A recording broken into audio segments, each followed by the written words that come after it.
जय श्री राधे, जय श्री कृष्णा। आइए अब मैं आपको माघ मास का दूसरा महात्म्य सुनाती हूँ। सूत जी बोले, हे मुनिजनों, उस तपस्वी के उन वचनों को सुनकर राजा ने विनीत भाव से कहा, हे विप्र, मैं माघ मास के स्नान के फल को नहीं जानता हूँ। आप कृपा करके मुझसे विस्तार पूर्वक कहें। राजा के इन वचनों को सुनकर तपस्वी ने कहा, हे राजन, अब सूर्योदय होने वाला है, अतः इस समय स्नान करने का शुभ मुहूर्त है। यदि कथा प्रसंग में समय नष्ट हो गया तो तुम्हारा यह एक शुभ समय हाथ से निकल जाएगा।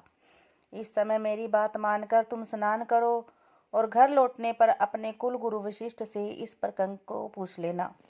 इतना कह तपस्वी स्नान करने चले गए।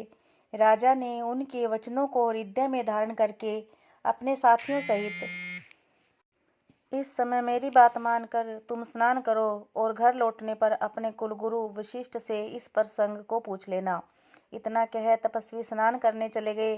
राजा ने उनके वचनों को हृदय में धारण करके अपने साथियों सहित सरोवर में स्नान किया। प्रातः होने पर राजा अपने राज्य में पहुंचा। उसके मन में तपस्वी के शब्द गूंज रहे थे।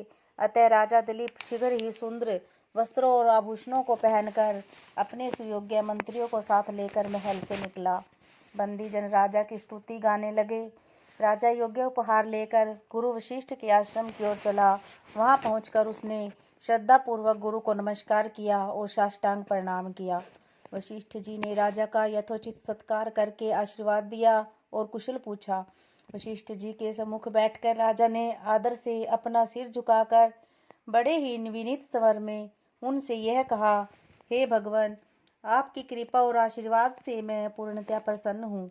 आपके द्वारा मैंने आचार, दंड नीति, राजधर्म और चारों वर्णों तथा चारों आश्रमों की समस्त क्रियाएं, दान, विधान, यज्ञ, व्रत, उपासना आदि विधियों सहित भगवान विष्णु के पूजन की समस्त बातों को विधि विधान से सुन लिया है। आज एक तपस्वी ने माघ महात्म्य और स्नान की बातें सुनाकर मेरे दिल में एक जिज्ञासा उत्पन्न कर दी है। अतः हे नाथ, आप कृपा करके मुझे इस माघ मास का महात्म्य सुनाइए। वशिष्ठ जी ने प्रसन्न होकर कहा, हे राजन, आपकी भगवान के प्रति श्रद्धा को देखकर मेरा हृदय प्रसन्न है।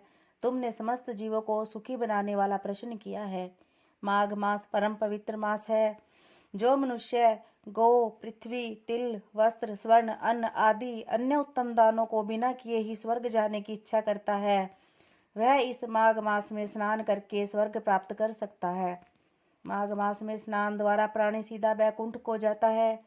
जो व्यक्ति त्रिरात्रि तक कृच्छ, चंद्रायण और पराक्रव्रत के द्वारा अपना शरीर सुखाना नहीं चाहते, परंतु मन में स्वर्ग जाने की इच्छा रखते हैं, उन्हें माघ मास में स्नान करना चाहिए। वैशाख मास में होम और दान, कार्तिक मास में तप पूजन होते हैं, परंतु माघ मास में स्नान करने से विशेष प्रभाव है। जो प्राणी बिना यज्ञ, दान, होम किए यदि स्वर्ग जाने की इच्छा करे तो उसे माघ मास में नदी, सरोवर आदि में सूर्योदय से पूर्व स्नान करना चाहिए। माघ स्नान का फल कामधेनु के समान है। विद्वान पुरुषों का कथन है कि माघ स्नान करने वाला प्राणी अनंत फल प्राप्त करता है। वह राजा होता है।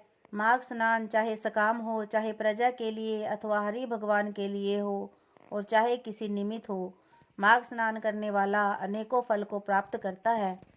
मकर संक्रांति में अन्न त्याग कर अदिति ने 12 वर्ष तक माघ स्नान किया। इससे त्रिलोकी ने उज्जवल करने वाले 12 पुत्र प्राप्त किए। माघ स्नान के प्रभाव से ही अरुंधति सुभगा स्वर्ग को गई और शची परम रूपवती होकर स्वर्ग में राज्य करती थी। अनेकों प्राणियों ने जिन्हें माघ स्नान किया है और नियमों का पालन किया है, उसने सुंदर अप्सराओं के नृत्य, गंधर्वों के संगीत और वाद्य यंत्रों से गुंजित वेद पाठी ब्राह्मणों की वेद ध्वनि से मुखरित परम पवित्र लोक में स्थान पाया है। जिन मनुष्यों ने माघ स्नान के साथ दान किया है और प्रिय वस्तु का त्याग किया है, वे भाग्यशाली हैं। माघ स्नान के प्रभाव से अच्छी बुद्धि प्राप्त होती है, पापों का नाश होता है। इसके स्नान करने वाला प्राणी सहज ही उन लोगों को प्राप्त करता है जो ज्ञानी, तपस्वी और भगवान की आराधना करने वाले प्राप्त करते हैं। दान के द्वारा स्वर्ग प्राप्त करने वाले प्राणी पुण्य क्षीण होने पर पुनः लौट आते हैं, परंतु माघ स्नान करने वाले कभी नहीं लौटते। ये सदैव वैकुंठ वास करते हैं। माघ स्नान करने वाले प्राणी यदि दूध देने वाली गऊ का दान करता है तो वह उतने वर्ष स्वर्ग में निवास करता है जितने गौ के शरीर में रोम होते हैं। जो प्राणी माघ स्नान के पश्चात गुड़ तिल का दान करता है उसके सभी पाप नष्ट हो जाते हैं। तिल का दान पापनाशक है और उसको दान करके प्राणी निर्मल हो जाता है। जो मनुष्य माघ स्नान करके ब्राह्मणों को जूता कमंडल दान देता है, वह भोजन कराता है, वह मोक्ष प्राप्त करता है। हे राजन, जो पापी माघ स्नान के साथ दान करता है उसे सद्गति प्राप्त होती है। पितरों के तर्पण से प्राणी वैकुंठ पाता है। दान के द्वारा प्राणी के सभी पाप नष्ट हो जाते हैं और स्वर्ग मिलता है।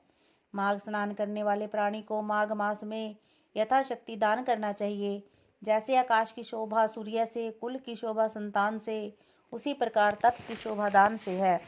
यह पावन प्रसंग भृगु ऋषि ने मणि पर्वत पर विद्याधरों से कहा है। उनके अनुसार माघ मास में अधिक दान करना चाहिए। तो यह दूसरा अध्याय समाप्त हुआ। जय श्री राधे, जय श्री कृष्ण। अगर आपको हमारी यह कहानी पसंद आई तो वीडियो को लाइक करें और ऐसी नई नई कहानियाँ सुनने के लिए हमारे चैनल को सब्सक्राइब करें। हरे कृष्णा, राधे राधे।